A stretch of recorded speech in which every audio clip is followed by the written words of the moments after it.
Olá, excelências, tudo bem? Aqui, para a primeira aula do nosso curso, nós vamos falar sobre os crimes contra a administração pública praticados por funcionário público. É um tema interessante e é importante porque no direito penal existe o princípio da legalidade. Então, para uma conduta ser considerada crime, é preciso que ela esteja prevista em lei, por isso, princípio da legalidade. E no rol desses crimes que a gente vai começar a estudar agora, as palavras são importantes, certo? Então, nós vamos começar, por exemplo, pelo crime de peculato, o artigo 312 do Código Penal. Aqui, o 312 caput, que é ali a parte em que não tem nenhum parágrafo, nós chamamos de caput, que em latim quer dizer cabeça.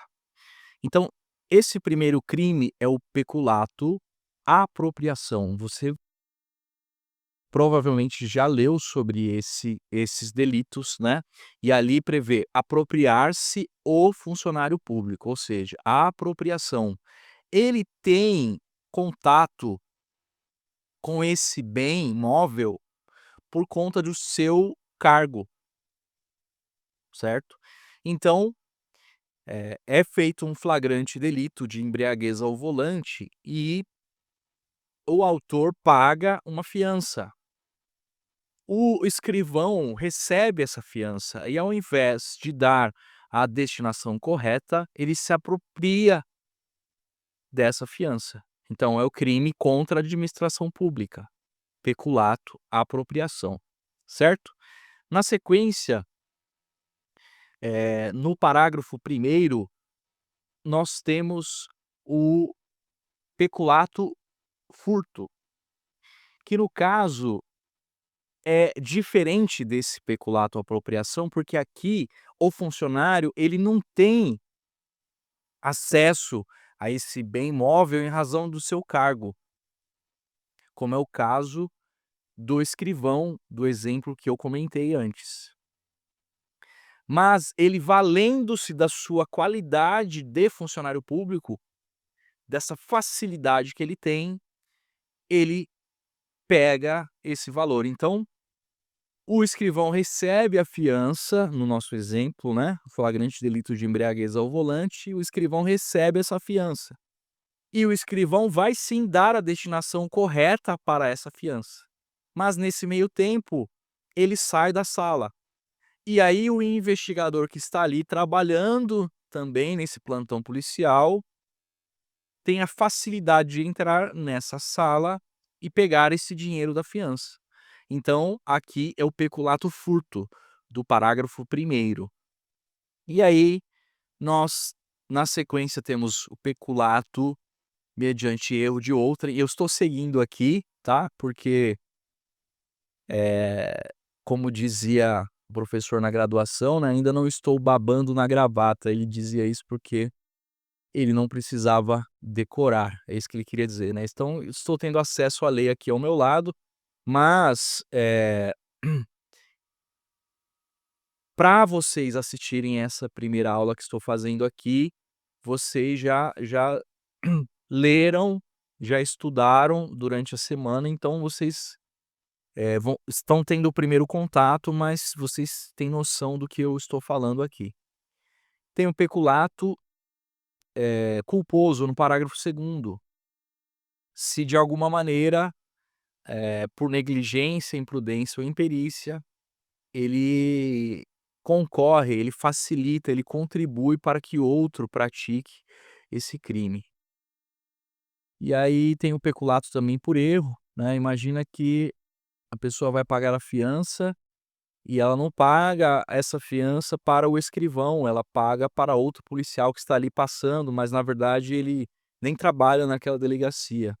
E ao invés dele dar a destinação ou orientar a pessoa, ele se apropria desse dinheiro.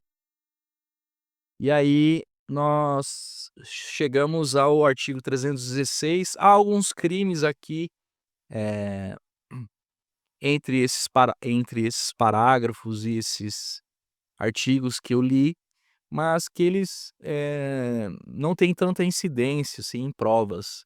Vocês vão ler, vocês vão conhecer, vão saber do que se trata, mas não vão dar tanta atenção para esses delitos.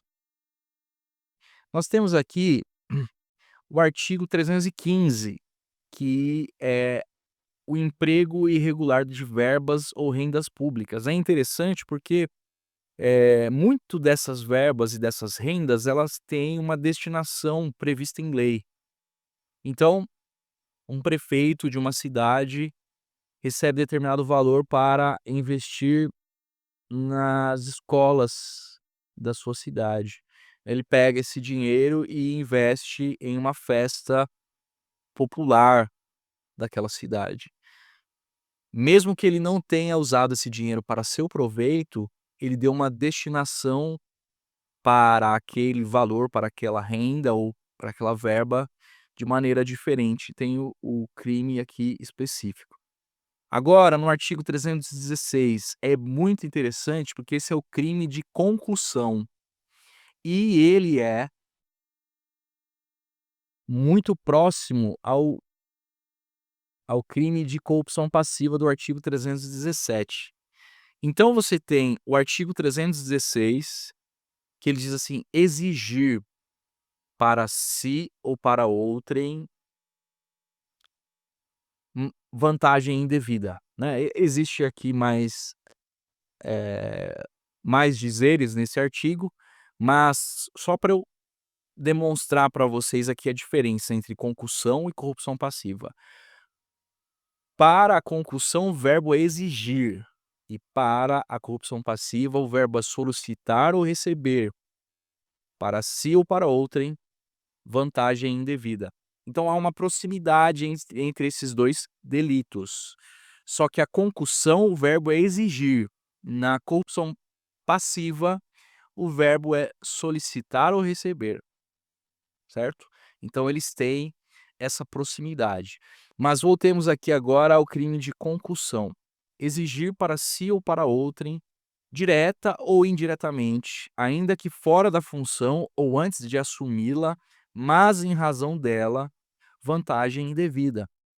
Então ele exige essa vantagem e é em razão do cargo que ele ocupa, porque nós estamos vendo os crimes praticados por funcionário público contra a administração pública. É interessante, tem um vídeo no canal que mostra aquela cena do filme Tropa de Elite, em que um soldado, ele vai até seu superior pedindo para gozar de suas férias. E aí o o seu superior diz assim: "Olha, é difícil, tem algumas pessoas na sua frente, mas você pode nos ajudar". Aí ele abre uma gaveta, ele mostra dinheiro, né. E aí ele pede dinheiro para esse, subordinado para que ele lhe conceda essas férias, certo. E aí existe essa linha tênue entre a concussão e a corrupção passiva. Será que ele exigiu o dinheiro para dar as férias para o soldado ou ele solicitou, certo? Então é bem interessante, mas numa prova de múltipla escolha, vai ter que existir ou o verbo exigir ou o verbo solicitar. Aqui, é bem interessante, no parágrafo primeiro existe o excesso de exação. Exação é a cobrança, de um tributo ou contribuição social. Ó, se o funcionário exige tributo ou contribuição social que sabe ou deveria saber indevido ou, quando devido, emprega na cobrança meio vexatório ou gravoso, que a lei não autoriza. Então um fiscal de tributo, ele ele cobra um tributo que não existe, né, ou que aquela pessoa, aquela empresa, aquele ramo de atividade não deve pagar, e ele cobra, esse valor, certo? Ou ele cobra um imposto, um tributo que é realmente devido, mas ele pega um megafone e diz: "Ô caloteiro, você não vai pagar". Ele usa meio vexatório ou meio gravoso para receber esse valor que a lei não autoriza. Então aqui há 2 casos, 2 situações. O imposto não é devido e ele cobra, e o imposto é devido, mas ele usa de meio vexatório ou gravoso, certo? Aí tem uma pena para o excesso de exação. E no parágrafo segundo diz respeito à destinação que ele dá para esse valor que ele recebeu indevidamente. Então, ele cobrou um tributo que não era para cobrar. O que que ele fez? Ele destinou aos cofres públicos, responde por excesso de exação. Mas não, ele cobrou e pegou para si. Aí tem uma pena aqui no parágrafo segundo, ó. Se o funcionário desvia em proveito próprio ou de outrem o que recebeu indevidamente, certo? Então há essas 2 situações aqui, beleza? A corrupção passiva, solicitar ou receber para si ou para outrem, direta ou indiretamente, ainda que fora da função ou antes de assumi-la, mas em razão dela, vantagem indevida, ou aceitar promessa de tal mensagem. Então aqui a corrupção passiva, como eu comentei, é próxima da concussão, mas ela tem mais, verbos, mais situações, digamos assim, né, porque é solicitar ou receber, e lá na concussão é somente exigir, e no final diz: "ou aceitar promessa de tal vantagem", certo? É interessante, porque o exemplo de corrupção passiva é quando um policial rodoviário pede para um veículo encostar, e esse veículo tem alguma pendência que ele não poderia estar ali rodando, né, não poderia estar trafegando em via pública. Deixou de pagar o licenciamento. E aí o motorista oferece dinheiro ao policial para que ele não tome as devidas medidas e o libere, certo? Então aqui, eh,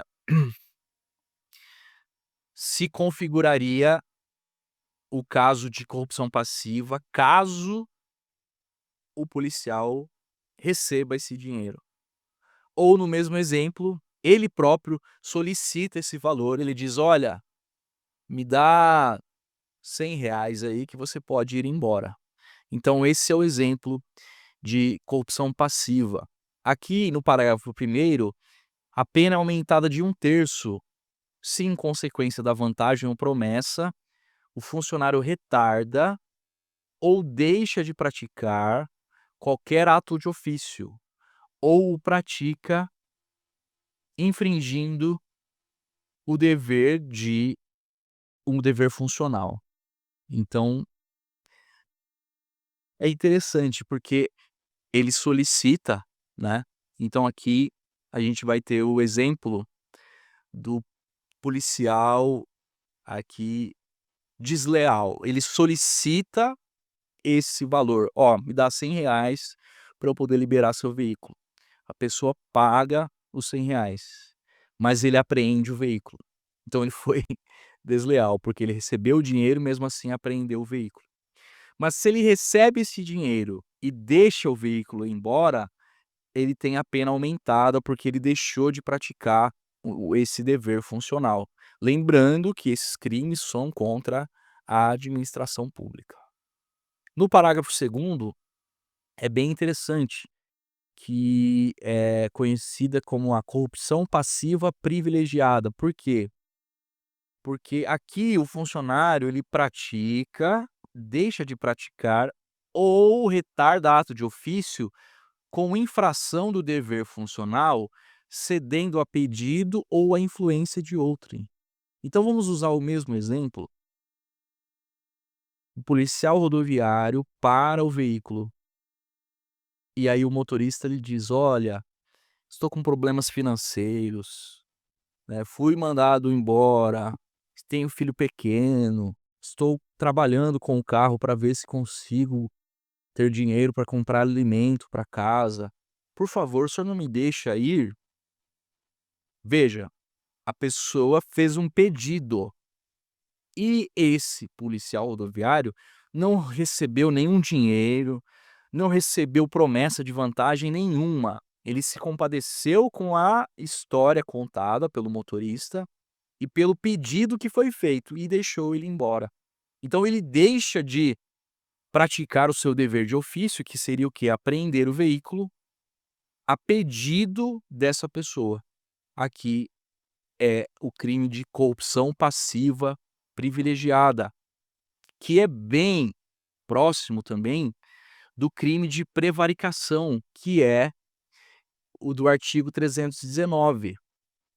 Os verbos são muito parecidos, ó: retardar ou deixar de praticar indevidamente ato de ofício ou praticá-lo contra disposição expressa de lei para satisfazer interesse ou sentimento pessoal. Qual é a diferença aqui?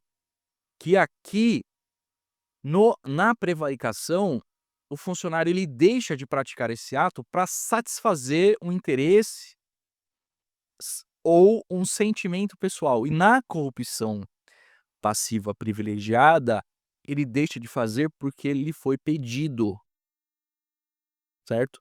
Ou ele foi influenciado por alguém. Então, como eu disse, as palavras são importantes. Se em uma eventual pergunta houver: "Ora, funcionário deixa de praticar, retarda ou pratica ato contra o seu dever de ofício em razão de", a pedido, aí você sabe, corrupção passiva privilegiada, ou para satisfazer interesse pessoal, aí você sabe que é prevaricação, entende? Então a palavra é muito importante para definir se é um crime ou se é outro crime. Aqui, no artigo 318, é a facilitação de contrabando ou descaminho.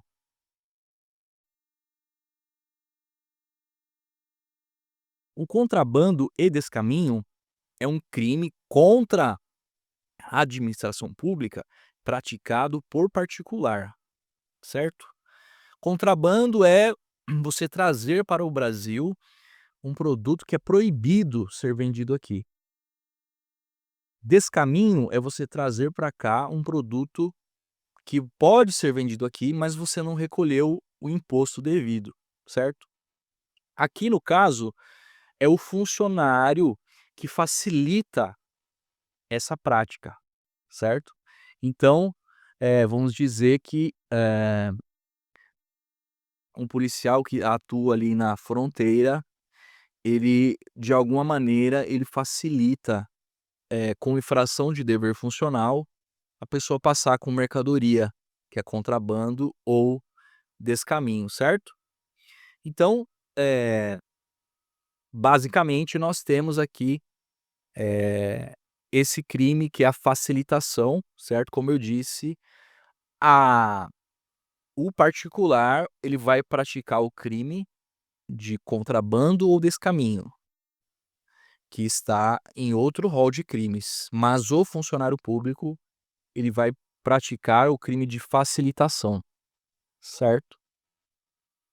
Então a prevaricação, eu comentei com vocês aqui artigo 319, né, que ele deixa de praticar esse ato de ofício, ou ele pratica contra disposição expressa de lei para satisfazer interesse ou sentimento pessoal. Uma outra dica, que é muito importante para compreender esses crimes, é que a pessoa particular, o cidadão comum, ele pode fazer tudo que a lei não proíbe.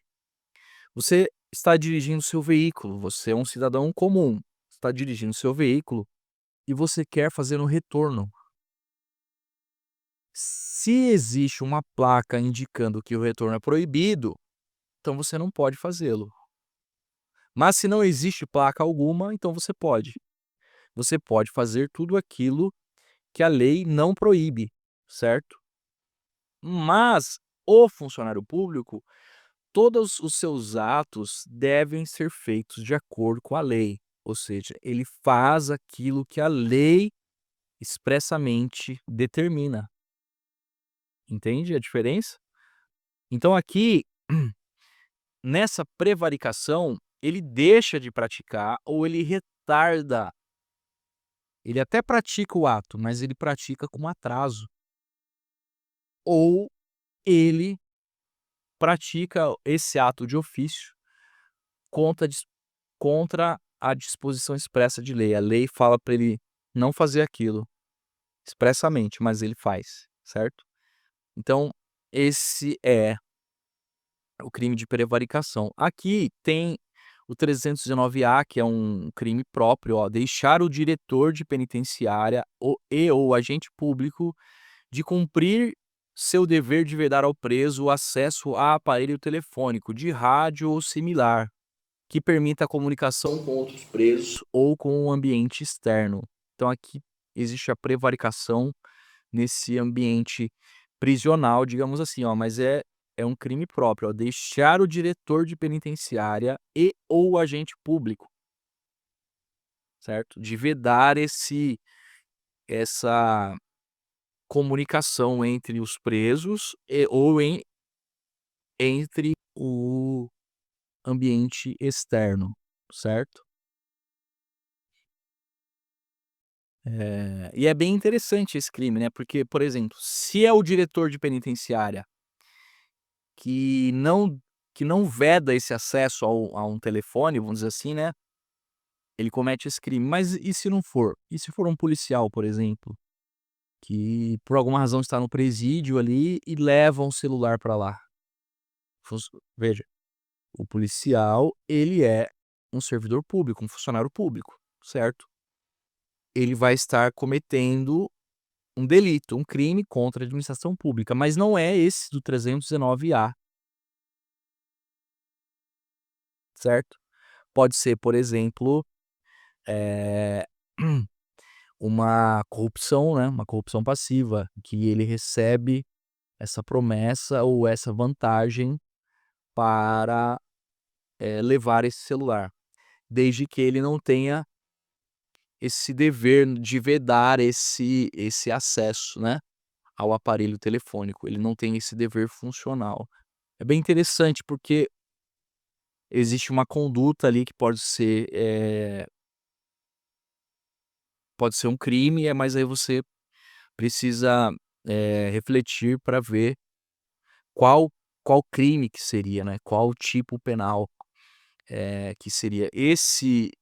Tem um artigo, por exemplo, artigo 320, e o texto que acompanha esse artigo nós chamamos de tipo penal, que é ele prevê essa conduta, que é proibida.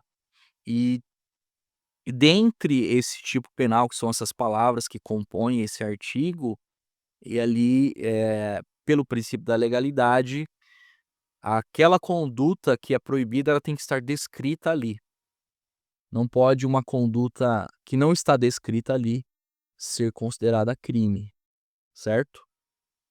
Então, continuando aqui, nós temos aqui, ó, a condescendência criminosa, artigo 320, ó, deixar o funcionário, por indulgência, de responsabilizar subordinado que cometeu infração no exercício do cargo ou, quando lhe falte competência, não levar o fato ao conhecimento da autoridade competente. Então, condescendência criminosa.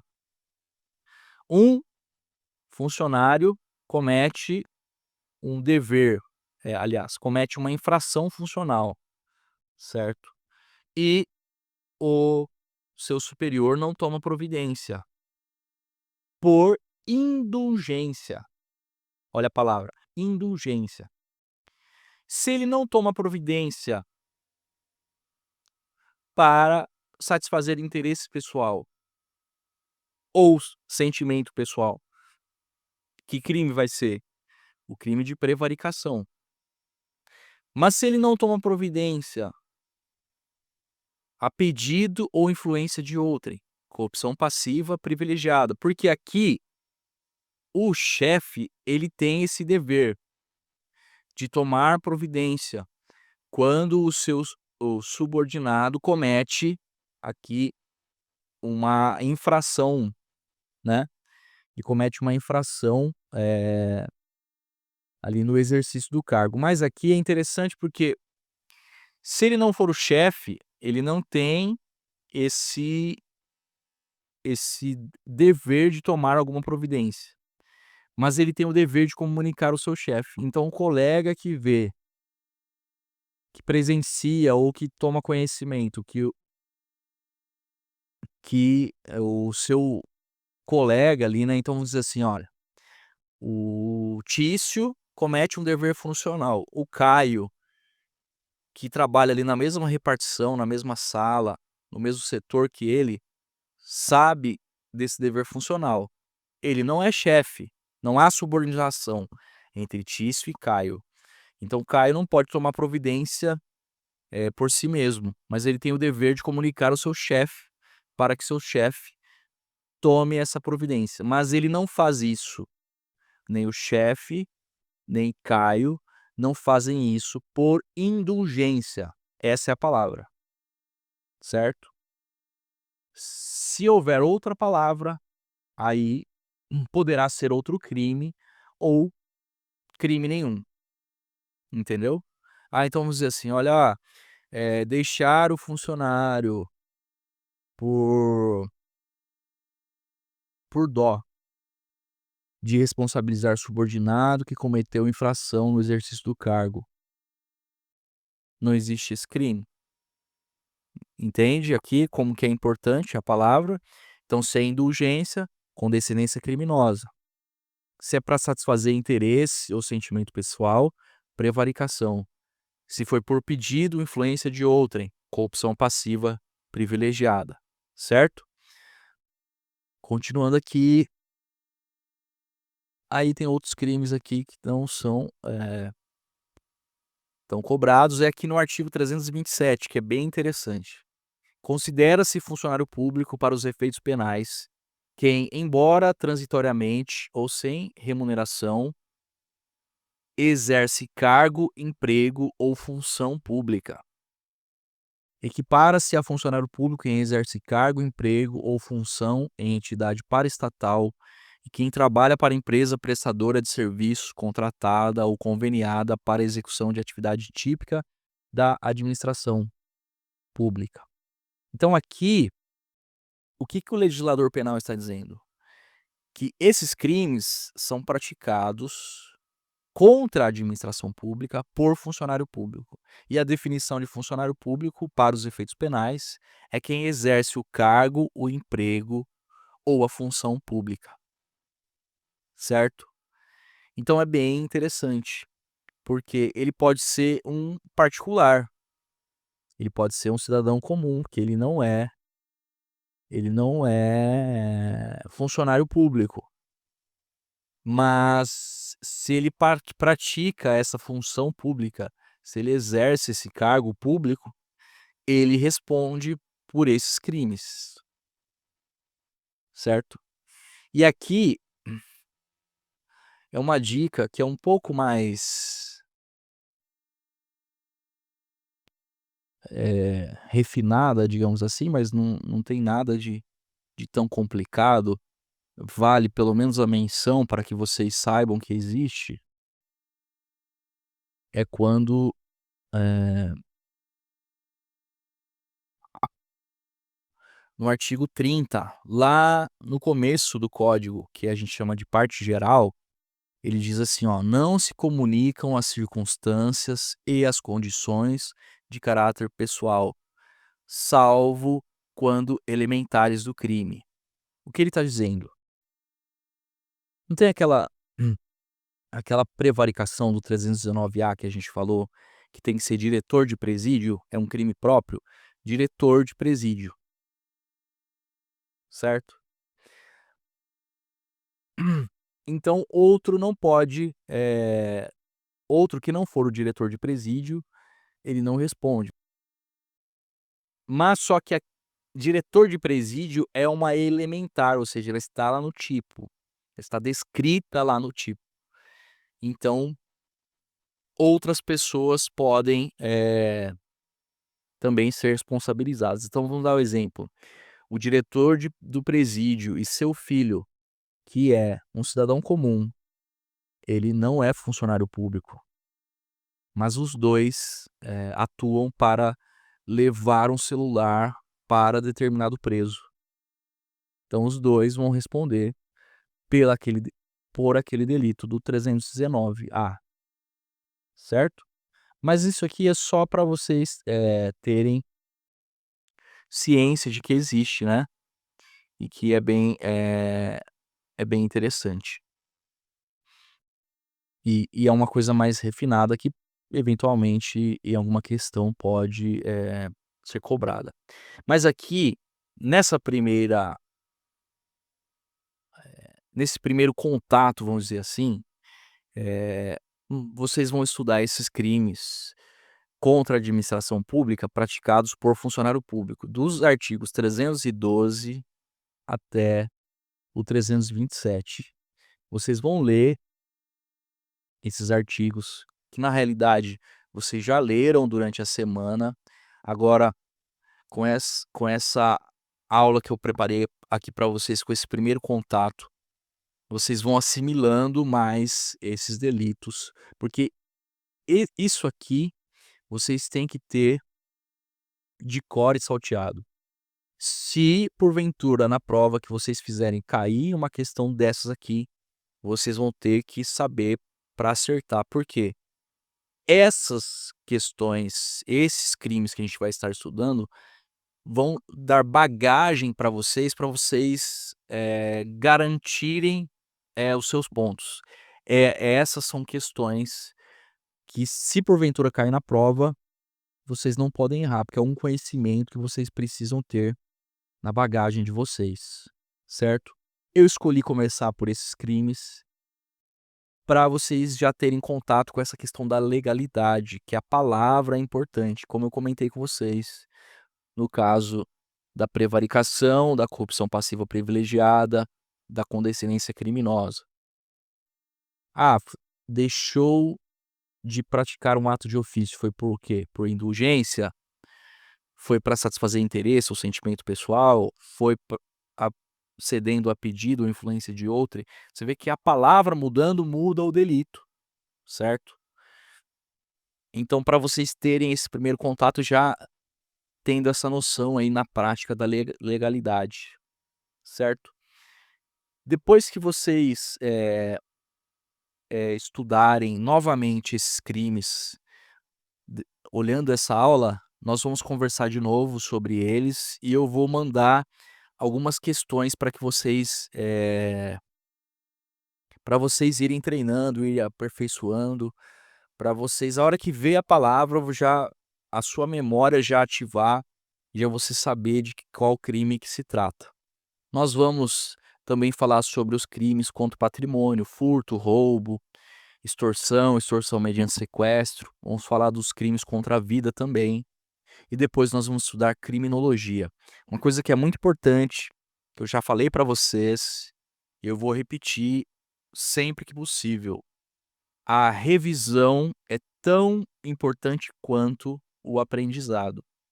Vocês aprenderam esses crimes, vocês já leram a lei, vocês vão ver a aula que eu preparei, vocês vão responder questões sobre eles, sobre esses crimes, vocês vão aprender sobre eles, mas vocês precisam revisar, porque vocês vão aprender mais matérias, inclusive fora do direito, como português, matemática e outras matérias que forem cobradas no concurso, certo? Então vocês precisam ir sempre revisando esses temas para não esquecer, tudo bem? Eu vou procurar ajudá-los da melhor maneira, sempre que vocês tiverem dúvida, tiverem qualquer, necessidade, pode entrar em contato comigo, e a gente vai, estar aí estudando, pra conseguir contribuir com vocês nessa etapa, certo? Então aqui nós fechamos essa primeira aproximação, esse primeiro contato. com os crimes praticados por funcionário público contra a administração pública, beleza? Continuem firme nos estudos, não desistam, tenham sempre, um sistema ali, estudando aquelas horas por dia, todos os dias, que vocês vão conseguir ter essa bagagem, e aí quando abrir o edital a gente vai fazer um intensivo em outras matérias que for cobrado, para que vocês possam ter sucesso na prova de vocês, tá bom? Contem comigo sempre e até as próximas aulas. Tchau.